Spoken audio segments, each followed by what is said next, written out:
어서오세요. 반갑습니다. 안녕하세요. 저는 올해로 40대 된 남자입니다. 어렸을 때부터 동안이라는 소리를 많이 들어서 그런지 아직도 어리게 봐주는 사람들이 많아서 그런지 이제 40대가 되었다고 안 생각하려고 해도 동안인 외모와 달리 생각은 늙어가고 있었습니다. 만나는 여자도 없고 취업과 동시에 서울에 내 집 하나 만들겠다는 생각으로 열심히 일만 하다 보니 딱히 하는 취미도 없었습니다. 그렇게 40대가 되니 갑자기 작은 텃밭이 있는 시골집이 하나 가지고 싶었습니다. 이왕이면 제가 자란 고향이면 좋겠다는 생각에 고향 동창들의 도움을 받아서 적당히 텃밭도 있는 시골집을 하나 사게 되었습니다.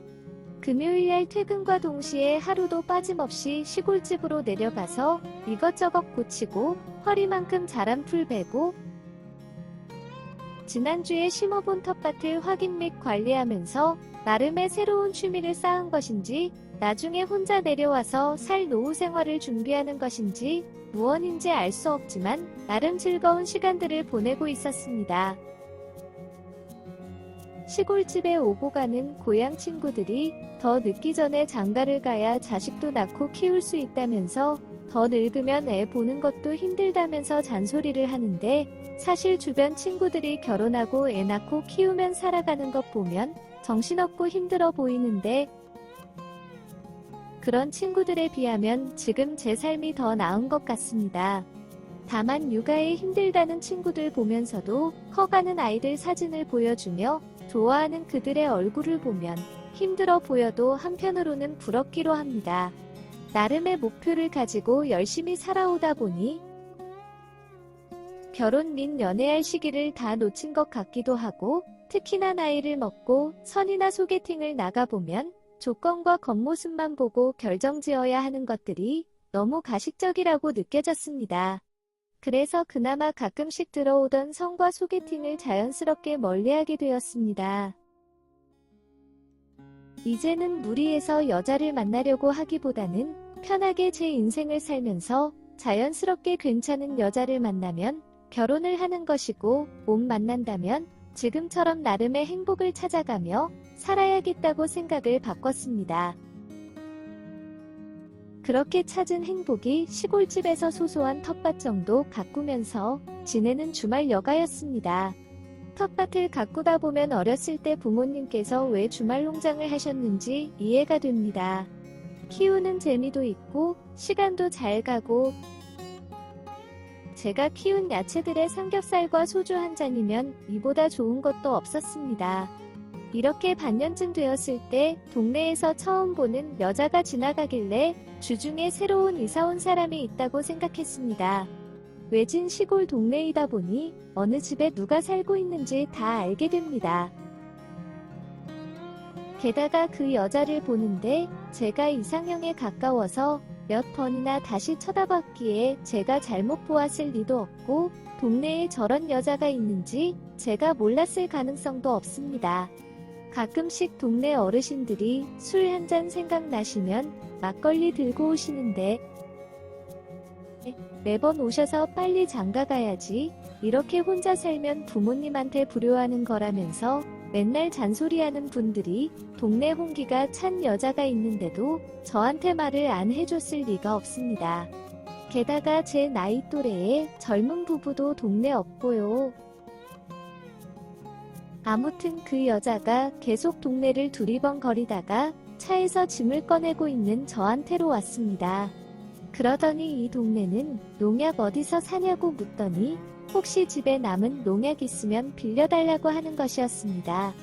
저도 농사는 처음이라 농약은 잘 모르기도 하고 전문적으로 농사를 짓는 농부도 아니기에 농약을 사용할 생각을 해보지 못했습니다. 농약은 없고 읍내로 나가야 된다고 하면서 곧 읍내로 갈 예정인데 농약 가게 앞에 데려다 드리냐고 물었더니 고맙다면서 기다린다고 하는 것이었습니다.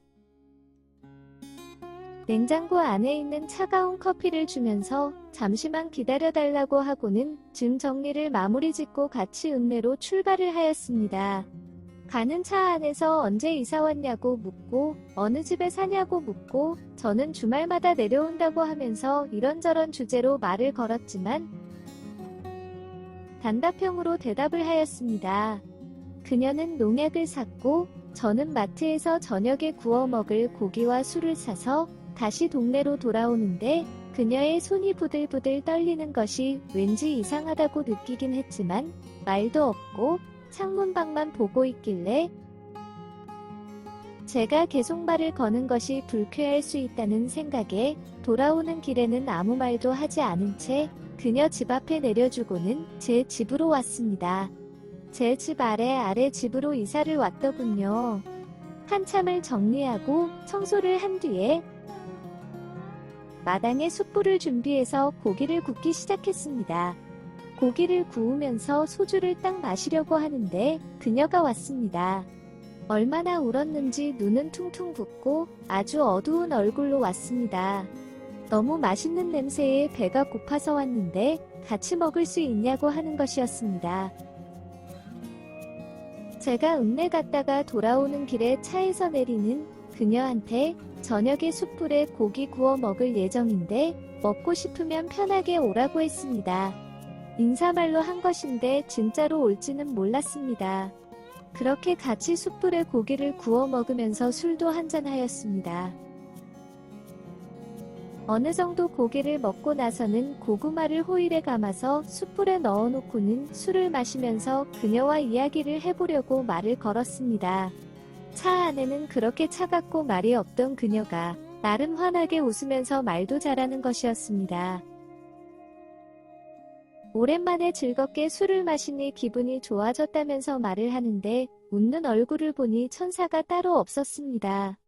술이 제법 취했는지 두서없이 자기 이야기를 하는데 마음에 상처가 많은 사람이었습니다. 그래서 삶의 목표도 희망도 없이 하루하루 살아가고 있던 것이었습니다.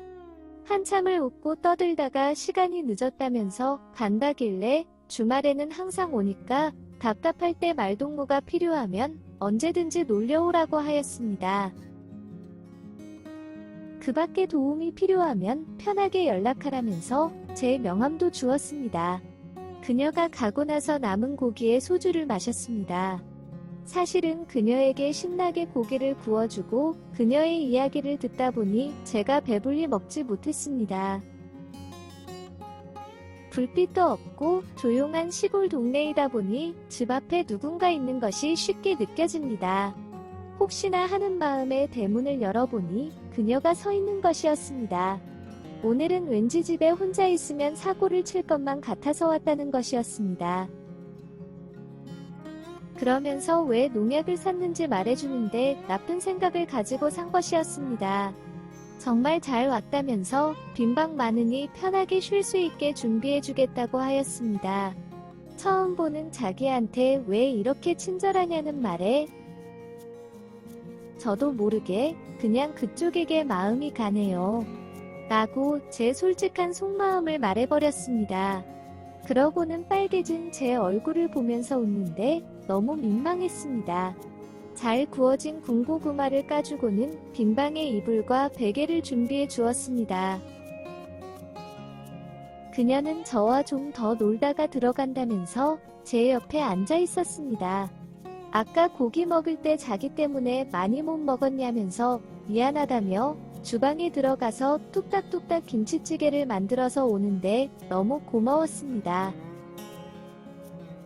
그렇게 한참을 술도 먹고 커피도 마시면서 숯불이 다 꺼지는 새벽까지 같이 앉아서 이야기를 하였습니다. 각자 방으로 자려고 들어갔는데 베개를 들고 제 방으로 그녀가 왔습니다. 좋은 사람인 것 같다면서 이 방에서 자고 갔으면 좋겠다고 하는 것이었습니다. 그러면서 그녀는 저를 안으며 눈을 감았습니다. 저는 과감하게 그녀에게 키스를 하였고 그녀도 그런 저를 받아주었습니다. 그렇게 저희는 사랑을 시작했습니다. 현재까지 만남을 유지하고 있고 조만간 결혼식을 앞두고 있습니다. 여자친구가 된 그녀가 그때 자기를 보았을 때 어땠냐고 최근에 물어본 적이 있습니다. 그냥 위로해주고 싶고 지켜주고 싶고 상처를 다 낫게 해주고 싶었다고 하였습니다. 그리고 너무 매력적인 이 여자가 웃었으면 좋겠고 내 여자가 되었으면 좋겠다고 생각했다고 하였더니 덕분에 자기가 아직도 살아있고 웃으면서 살게 되었다면서 평생을 저만을 사랑하면서 갚으면서 살겠다고 하였습니다. 곧 부부가 될 저희의 앞날에 좋은 일만 가득하기를 빌어주시길 부탁드리며 사연을 이만 끝내도록 하겠습니다. 오늘의 사연은 여기까지입니다. 구독과 좋아요, 알림 설정 부탁드립니다. 긴 글을 읽어주셔서 감사합니다. 구독과 좋아요 꾹꾹 눌러주세요. 꾹꾹. 알림 설정도 꾹꾹 눌러주세요.